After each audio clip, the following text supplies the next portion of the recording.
Hi friends, అందరికీ నమస్కారం. హంసవేణి గట్ YouTube channel welcome friends, welcome. ఇంతవరకు ఎవరైనా నా ఛానల్ని సబ్స్క్రైబ్ చేసుకోకపోతే please subscribe my channel friends. మనము 40 మెసేజెస్లో 40 మాస్టర్స్ అనే దాంట్లో మరి యముడు ఏం చెప్పాడో కొద్దిగా తెలుసుకుందామా. మరి యముడు ఏం చెప్పాడంటే, మనము ఎలా అయితే ధ్యానము జ్ఞానాన్ని ఇతరులకు పంచుతూ ఉన్నామో అలాగే తాను కూడా బ్రతికు ఉన్న వాళ్లకు మరి మరణం అంటే భయం ఉంటుంది కదా ఫ్రెండ్స్.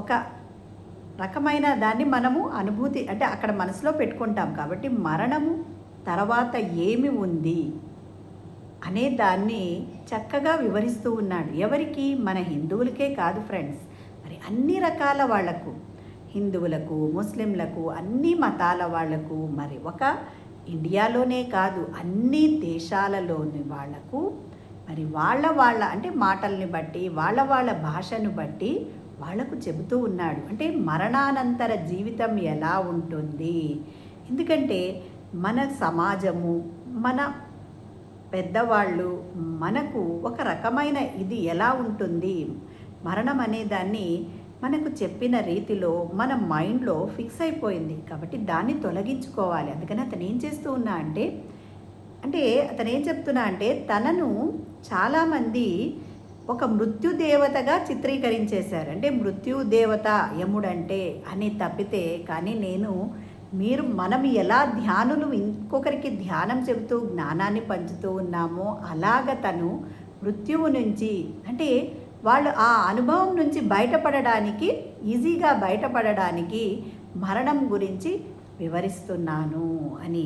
ఎంత చక్కని సందేశం కదా ఫ్రెండ్స్. అంటే చూడండి, మరణ భయం ఉంటుంది, తర్వాత మరణం తర్వాత ఏముంది అని పిచ్చిగా ఆలోచిస్తూ ఉండిపోతూ ఉన్నారు వాటి నుంచి బయటపడడానికి. అలాగే మరి ఎంతోమంది క్లాసెస్లో కానీ ఎంతో చెప్తూ ఉన్నారు మరణానంతర జీవితం గురించి. ఎందుకంటే ఎన్నో ఆత్మలు ఉండిపోతూ ఉన్నాయి. అలా చెప్పడం వల్ల అర్థం చేసుకొని అవి పైనికి వెళ్ళిపోతాయి. అంటే వెళ్ళిపోయి వాళ్లకు అవసరమైన మాస్టర్స్తో దగ్గరికి కలిస్తే వాళ్ళు అక్కడ వాళ్లకు కావలసిన జ్ఞానాన్ని అందిస్తారు. కాబట్టి చక్కగా మరణాన్ని విశదీకరించినప్పుడు చాలా చక్కగా ఆ జ్ఞానాన్ని చెప్పండి. ఎన్నో ఆత్మలు ఎదుగు బొదుగు లేకుండా ఎన్నో వేల సంవత్సరాలుగా ఉండిపోతూ ఉన్నాయి. వాళ్ళందరూ వెళతారు. కాబట్టి వాళ్ళ పట్ల కరుణతో, ప్రేమతో, సానుభూతితో ఉండండి అని చెప్తూ ఉన్నారు. చావబోయే వారికి శరీరాలను వదిలిపెట్టిన ఇతర ఆత్మలకు సహాయం చేయండి. ఎందుకంటే వాళ్ళు ఎదుగు బొదుగు లేకుండా, జ్ఞానం పెరగకుండా వేల యుగాలుగా జీవిస్తూ ఉన్నారు. కాబట్టి వాళ్ళు అర్థం చేసుకునేలాగా వాళ్ళు ఆ భ్రమల నుంచి మనం బయటికి వచ్చే విధంగా వాళ్లకు చెప్పాలి. ఇంత గుడ్ మెసేజ్ కదా ఫ్రెండ్స్, ఇంత మంచి మెసేజ్. మరి అలాగే ధ్యానం చేసే పద్ధతి ఏమిటి? సుఖస్థిరాసనంలో కూర్చోవాలి. కింద కూర్చునే వాళ్ళైతే, పైన కూర్చునే వాళ్ళైతే కాళ్ళు రెండు క్రాస్ చేసుకోండి, వేళ్ళలో వేళ్ళు పెట్టుకోండి. మరి కళ్ళకు అద్దాలుంటే పక్కలు పెట్టేయండి, కళ్ళు రెండు సుతారంగా మూసుకోండి.